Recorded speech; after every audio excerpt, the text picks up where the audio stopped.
नमस्कार, ultimate law associate में आपका स्वागत है। इस सेशन में preamble of constitution of India को 5 पॉइंट में डिवाइड करके डिटेल में डिस्कस करेंगे। Point number 1 meaning of preamble, point number 2 analysis of preamble attached to the Indian constitution, point number 3 importance of preamble in interpretation of the constitution, point number 4 whether preamble is the part of constitution, and last point number 5 can preamble be amended। इन्हीं 5 पॉइंटों में preamble of constitution को discuss करेंगे। Start करते हैं। Point number 1 meaning of preamble. किसी भी अधिनियम का प्रीएम्बल उन उद्देश्यों को बताता है जिसकी प्राप्ति के लिए विधायन को अधिनियमित किया गया होता है। Golaknath versus state of Punjab के मामले में मुख्य न्यायाधीश श्री सुब्बा राव ने प्रीएम्बल के महत्व को बताते हुए कहा कि किसी भी संविधान का प्रीएम्बल संक्षेप में संविधान के उद्देश्य एवं महत्वाकांक्षाओं को बताता है। The preamble contains in a nutshell its ideal and ambitious. एक नेक्स्ट केस था in the Berubari union and exchange of enclave. ये प्रेसिडेंशियल रेफरेंस था। इस मामले में इन दी बेरूबारी के मामले में सुप्रीम कोर्ट ने यह मत व्यक्त किया कि प्रीएम्बल अधिनियम को बनाने वालों के इरादों को जानने की कुंजी है।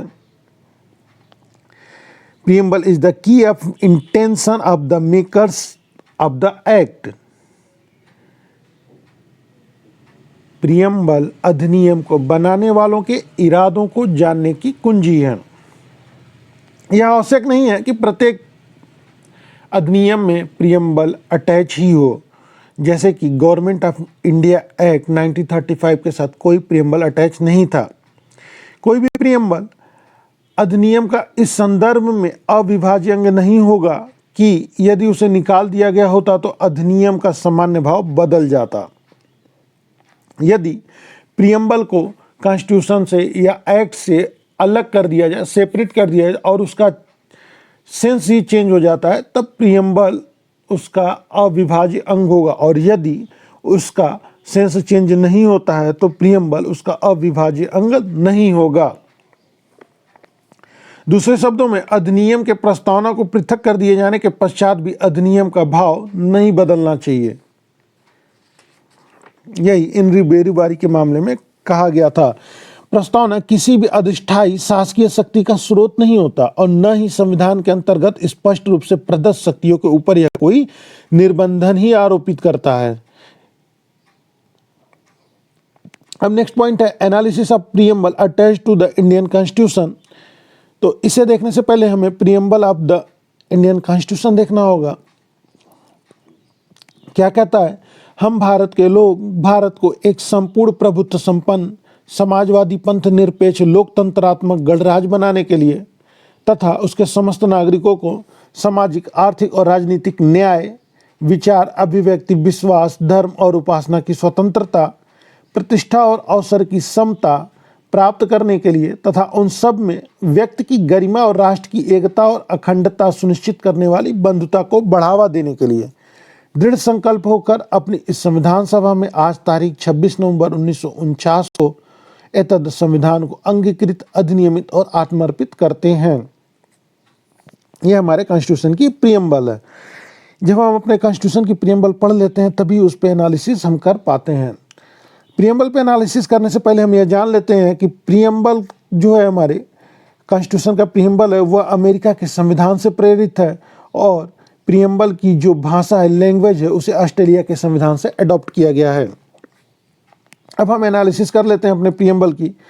Analysis of preamble attached to the Indian constitution, ये मार्जिनल नोट है। और इस टॉपिक के अंतर्गत हम क्या देखेंगे कि इस 4 पॉइंट में देखते हैं। पहला सोर्स ऑफ कॉन्स्टिट्यूशन, दूसरा नेचर ऑफ इंडियन स्टेट, तीसरा ऑब्जेक्टिव ऑफ कॉन्स्टिट्यूशन और चौथा date of application of constitution. ये 4 चीज़ें पता चलती हैं जब हम अपने प्रीएम्बल को देखते हैं। तो सबसे पहले हमें क्या पता चलता है? Source of constitution. तो जब हम प्रीएम्बल को पढ़ते हैं तो वहाँ पे सोर्स ऑफ कॉन्स्टिट्यूशन क्या पता चलता है? We the people of India, हम भारत के लोग। संविधान का स्रोत क्या है? हम भारत के लोग। Second point nature of the Indian constitution. जब हम प्रीएम्बल पढ़ते हैं तो वहाँ से हमारे इंडियन कॉन्स्टिट्यूशन का नेचर भी पता चलता है। क्या नेचर है? Sovereign, socialist, secular, democratic, Republic, संप्रभु, पंथ निरपेक्ष, समाजवादी, लोकतंत्रात्मक गणराज्य है हमारा भारत। फिर उसके बाद ऑब्जेक्टिव ऑफ कॉन्स्टिट्यूशन क्या पता चलता है प्रीएम्बल को देखने को? जस्टिस, इक्वलिटी, लिबर्टी, फ्रेटर्निटी, ये 4 चीज़ें हमें ऑब्जेक्टिव में पता चलती हैं। और लास्ट पॉइंट जो पता चलता है क्या, date of application of constitution. Date of application of constitution क्या पता चलता है, 26 November 1949, 26 November 1949। Enforcement of constitution की डेट जो है वो 26 जनवरी है 1950 की, 26 जनवरी 1950 इन्फोर्समेंट डेट ऑफ कॉन्स्टिट्यूशन है। और एप्लीकेशन डेट ऑफ कॉन्स्टिट्यूशन जो है वो 26 नवंबर 1950 है। ये चार बातें हमें preamble of constitution of India से देखने को मिलती हैं। क्या क्या हमें देखने को मिलता है, source we the people of India, फिर उसके बाद a sovereign secular democratic republic मिलता है, फिर हमको क्या मिलता है, liberty, equality, justice and fraternity, ये चार चीज़ें मिलती हैं और ये डेट मिलता है। ठीक है, डेट ऑफ एडॉप्शन, चार चीज़ें हमें कॉन्स्टिट्यूशन ऑफ इंडिया के प्रीएम्बल से पता चलती हैं। अब नेक्स्ट पॉइंट है value of preamble in interpretation of the constitution. तो प्रस्तावना के संबंध में एक महत्वपूर्ण प्रश्न उत्पन्न होता है कि संविधान के निर्वचन में या संविधान के प्रावधानों के निर्वचन में प्रस्तावना की सहायता किस सीमा तक ली जा सकती है। इस संबंध में स्थापित सिद्धांतों को निम्न प्रकार से समझा जा सकता है, कुछ पॉइंटों में मैंने डिवाइड कर दिया है। तो पॉइंट नंबर 1, संविधान के निर्वचन में प्रस्तावना का वही महत्व होता है जो महत्व किसी समान अधिनियम के प्रस्तावना का उस अधिनियम के निर्वचन में होता है। तो प्रीएम्बल की वैल्यू इंटरप्रिटेशन ऑफ कॉन्स्टिट्यूशन में वैसी ही होती है जैसे ही किसी जनरल एक्ट के इंटरप्रिटेशन में उस जनरल एक्ट के प्रीएम्बल की होती है। सेकेंड पॉइंट में मैंने इसे डिवाइड किया है कि मैक्सवेल के अनुसार जहां पर अधिनियमित भाग जिसकी व्याख्या का प्रश्न सन्निहित है, अपने आप में स्पष्ट है, अनिश्चित नहीं है, वहां पर उसके अर्थ को सीमित करने के लिए प्रस्तावना की मदद नहीं ली जा सकती। परंतु जहां पर अधिनियमित भाग अनिश्चित है, अनसर्टेन है, वहां पर प्रस्तावना की मदद अधिनियम को स्पष्ट करने के लिए ली जा सकती है या उसको विस्तार देने के लिए की जा सकती है। तो जहां पे जो एक्ट है वो अपने आप में क्लियर है, कोई एम्बिग्यूटी नहीं है, बिल्कुल क्लियर है, सब कुछ क्लियर है वहाँ पे, तो वहाँ पे उसके सेंस को नैरो करने के लिए प्रीएम्बल की हेल्प नहीं ली जा सकती है, ऐसा मैक्सवेल का कहना है।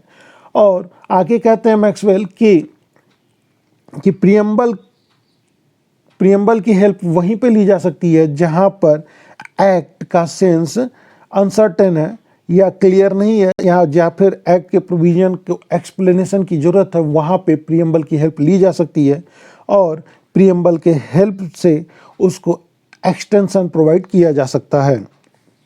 और मैक्सवेल की इसी बात को in the Kerala education bill के मामले में सुप्रीम कोर्ट ने माना। फिर एक और केस था Burrakur coal company versus union of India, इस मामले में भी मैक्सवेल के इस विचार से सुप्रीम कोर्ट सहमत हुआ और finally Kesavananda Bharati versus state of Kerala के मामले में सुप्रीम कोर्ट ने मैक्सवेल को कोट किया। फिर लॉर्ड हर्सबरी थे, उन्होंने Powell versus Kempton park race course company के मामले में कहा कि दो बातें अपने आप में स्पष्ट हैं। एक तो यह कि अधिनियम किस उद्देश्य की प्राप्ति करना चाहता है, इस पर प्रीएम्बल महत्वपूर्ण प्रकाश डालता है, और दूसरा यह कि यदि अधिनियम अपने आप में स्पष्ट एवं सुनिश्चित है तो उस दशा में प्रीएम्बल को सीमित अथवा संक्षेपित नहीं किया जा सकता। इसी लॉर्ड हल्सबरी के कोर्ट को सुप्रीम कोर्ट ने state of Bihar versus Kameshwar Singh के मामले में लिया था। State of Bihar versus Kameshwar Singh के मामले में यह था कि जमींदारों की वकालत करते हुए डॉक्टर अम्बेडकर ने यह तर्क दिया था कि संविधान के प्रीएम्बल में प्रयुक्त स्वतंत्रता, न्याय एवं समता से यह निष्कर्ष निकाला जाना चाहिए कि ये शब्द इस बात पर जोर देते हैं कि जब भी किसी व्यक्ति की व्यक्तिगत संपत्ति ली जाती है, राज्य उसे समुचित मुआवजा दे। जब किसी व्यक्ति की व्यक्तिगत संपत्ति राज्य द्वारा ली जाती है तो राज्य उसे समुचित मुआवजा दे। परंतु इस तर्क को सुप्रीम कोर्ट ने मानने से इनकार कर दिया। सिर्फ सुप्रीम कोर्ट का कहना था कि ये शब्द जस्टिस, लिबर्टी, इक्वलिटी विधायी शक्ति को निर्बंधित करने में सहायक नहीं हो सकते। न्यायाधीश शास्त्री ने मत दिया कि इस मामले में न्यायाधीश शास्त्री ने अपना मत रखा कि प्रीएम्बल में प्रयुक्त शब्दों के द्वारा संविधान को स्पष्ट प्रावधानों को सीमित नहीं किया जा सकता। न्यायाधीश शास्त्री ने कहा कि जो भी संविधान के क्लियर प्रोविजन है, स्पष्ट प्रोविजन है, तो उन्हें नैरो करने के लिए प्रीएम्बल की हेल्प नहीं ली जा सकती। अब अगला मामला था इन री बेरूबारी यूनियन का, जो कि प्रेसिडेंशियल रिव्यू था। इस मामले में न्यायाधीश गजेंद्र गदकर ने कहा कि प्रीएम्बल अपने आप में किसी शक्ति का स्रोत नहीं हो सकता। Preamble can not by itself be a source of power. अब नेक्स्ट क्वेश्चन है, whether preamble is the part of constitution. ये बहुत ही इंपॉर्टेंट क्वेश्चन है। तो जस्टिस स्टोरी का मत है कि preamble is not a part of constitution. In the Berubari के मामले में सुप्रीम कोर्ट ने माना कि preamble is the not a part of the constitution, प्रस्तावना संविधान का अंग नहीं है। और इस बात पे बल Golaknath versus state of Punjab के मामले में भी दिया गया। Golaknath versus state of Punjab के मामले में भी कहा गया कि preamble is the not a part of the constitution. लेकिन अब स्थिति बदल गई जब Kesavananda Bharati versus state of Kerala का मामला आया। Kesavananda Bharati versus state of Kerala के मामले में सुप्रीम कोर्ट ने अपने पुराने मत को बदल दिया, अपने पुराने विचार को बदल दिया और कहा कि preamble is a part of the constitution. प्रस्तावना संविधान का अविभाज्य अंग है। Present position is that preamble is the part of the constitution. अब इतना देखने के बाद लास्ट में एक क्वेश्चन यह अराइव होता है कि क्या संविधान के प्रस्तावना या उद्देशिका में संशोधन किया जा सकता है। तो पहले न्यायिक विचारधारा यह थी कि इस प्रस्तावना जो कि संविधान का भाग नहीं है, अतः इस संबंध में संदेह था कि इसमें संशोधित किया जा सकता है या नहीं। जो पुरानी विचारधारा थी, जो पुरानी Kesavananda Bharati versus state of Kerala से पहले जो पुरानी विचारधारा थी, उस विचारधारा के अनुसार preamble is not a part of the constitution. अतः संदेह था कि क्या प्रस्तावना में संशोधन किया जा सकता है या नहीं।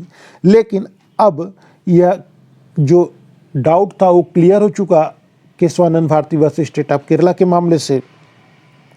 अब जब प्रस्तावना को संविधान का अविभिन्न अंग, अविभाज्य भाग मान लिया गया है, तो इसमें संशोधन भी किया जा सकता है, जो कि अनुच्छेद 368 के अंतर्गत बताई गई प्रक्रिया के अनुसार होगा। और अब तक संविधान में एक बार संशोधन किया जा चुका है। वर्तमान में एक बार भारतीय संविधान के प्रीएम्बल में अमेंडमेंट किया जा चुका है, जो कि 42वें संविधान संशोधन के द्वारा किया गया था। 42वें संविधान संशोधन के द्वारा प्रीएम्बल में अमेंडमेंट करके पंथनिरपेक्ष, समाजवाद और अखंडता, इन 3 शब्दों को जोड़ा गया।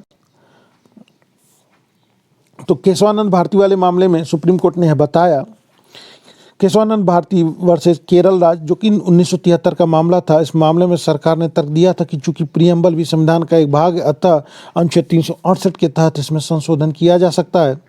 इस मामले में अपीलार्थी का तर्क यह था कि अनुच्छेद 368 द्वारा प्रदत्त संशोधन की शक्ति सीमित है और उद्देश्य का स्वयं अमेंडमेंट की शक्ति इम्प्लाइड लिमिटेशन लगाती है, अमेंडमेंट की शक्ति पर इम्प्लाइड लिमिटेशन लगाती है, तो उद्देश्य में संशोधन नहीं किया जा सकता। लेकिन सुप्रीम कोर्ट में जजमेंट, मेजॉरिटी का जजमेंट दिया और कहा कि प्रीएम्बल संविधान का भाग है, अतः इसमें संशोधन किया जा सकता है। किंतु न्यायालय ने यह स्पष्ट किया कि उद्देशिका के उस भाग में संशोधन नहीं किया जा सकता जो कि उसके बेसिक स्ट्रक्चर से संबंधित हो। 42वें संविधान संशोधन द्वारा स्पष्ट कर दिया गया कि संसद को उद्देशिका में संशोधन करने की शक्ति प्राप्त है। न्यायमूर्ति जगमोहन रेड्डी ने मेजॉरिटी से कहा कि निम्न चीजें संविधान का आधारभूत ढांचा, यद्यपि यह उसका उदाहरण स्वरूप दिया गया था और यह कोई आधारभूत ढांचे की विस्तृत व्याख्या नहीं थी। न्यायमूर्ति जगमोहन रेड्डी ने बताया कि sovereign democratic Republic, parliamentary democracy, federal structure, it is the basic structure of the constitution.